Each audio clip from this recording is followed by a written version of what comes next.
ওম অখণ্ড সংহিতা বা শ্রী শ্রী স্বামী স্বরূপানন্দ পরমহংসদেব উপদেশ বাণী নবম খণ্ড। বিনয় ভাগ্যবানেরই লক্ষণ।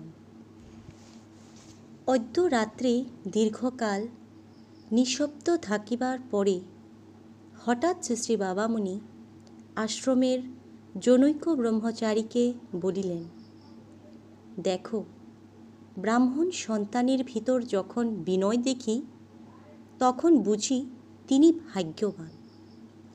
বিদ্বান ব্যক্তির ভিতরে যখন বিনয় দেখি তখন বুঝি তিনি ভাগ্যবান।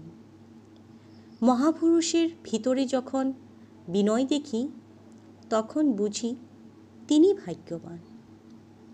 শ্রী শ্রী বাবামুনি আরও বলিলেন, যার নিকটে তোমার কোনো প্রকার স্বার্থ সিদ্ধির সম্ভাবনা নেই তার কাছেও যখন তুমি বিনীত হও তখন বুঝব এই বিনয় প্রকৃত বিনয়।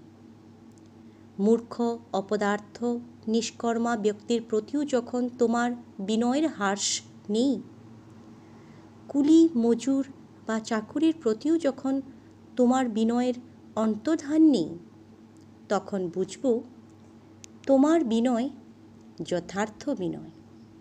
হরি ওম।